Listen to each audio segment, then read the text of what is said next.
So my name is Lisa Lipianic. I have been coming out to Kensington since about June of 2024. My brother Randy Lipianic was out here on the streets of Kensington for about 20 years, homeless, addicted. So after he passed away alone on the streets, I've just been coming out here at least once a month to try to help as many as I can, in hopes to save at least one person, because I couldn't save him as much as I tried. And you know, everybody deserves to be helped. They all have a story. So I just try to do what I can. So I mean, he was about 8 years older than me, 8-9 years older.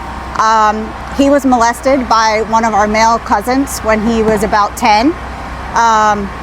And, you know, it was always hid for, you know, just being ashamed, I guess, you know. So he dealt with that alone, and we never knew till about 6 months prior to him passing away. So he started using drugs, you know, at a very young age, and it just stemmed from there. He ended up out here in Kensington and never left. He was in and out of rehabs, in and out of jail, on the street, you know, and from what I've been told since I've been coming down here, he would help others that were on the street. He would sit in the hospital with people even though he had nothing to give. So, you know, he was a good person, but unfortunately fell to addiction and never got the help he needed. And by the time he came out about it, it was too late, you know. So he was a good person, though. How do you keep his memory alive? So by coming out here, you know, helping the people that were just like him. I never came to Kensington when he was alive because he never wanted me to see this part. So I really had no idea how he was living. And now that I do, and now that I know his story, I realize that everybody out here has a story. It's just nobody takes the time to really find out or listen or talk to them. And, you know, they're not going to get help till they're ready. But, you know, if we can just keep encouraging them and help them, you know, they will eventually. So I help the homeless back in where we're from, which is about an hour and a half north of here.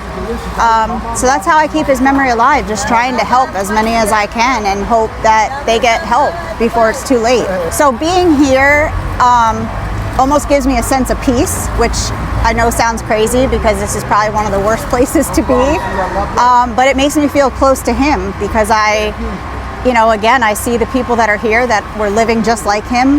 I have run into so many people that knew him from being on the streets, and I hear stories from them, stuff that I never knew.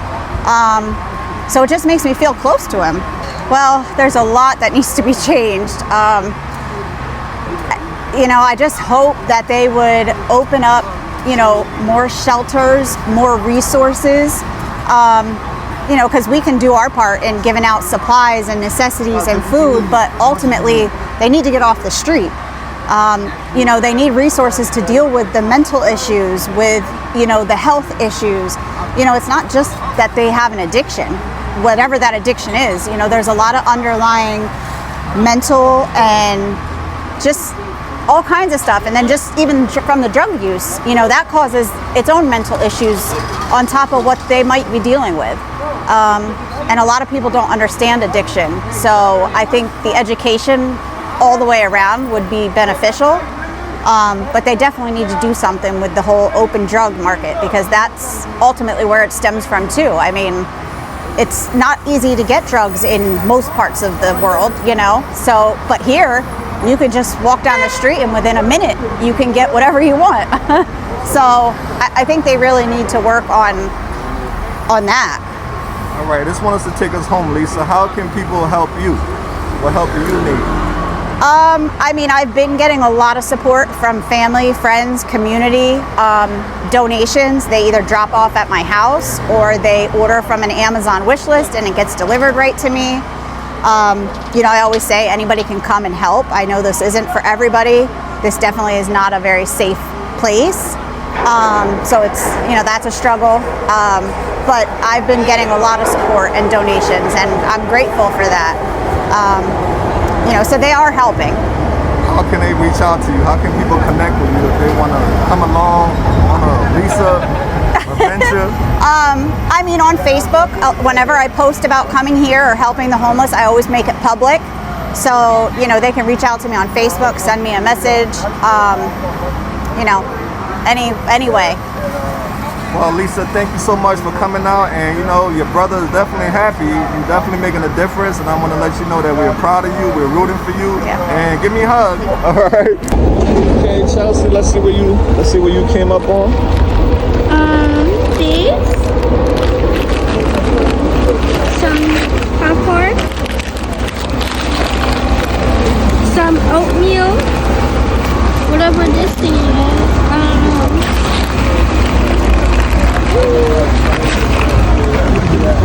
And like Love, right? some hats. That's love right And there. that's basically it. That's basically it. Yeah, and That's insurance. love. Okay, let me spin around and see what's going on over here.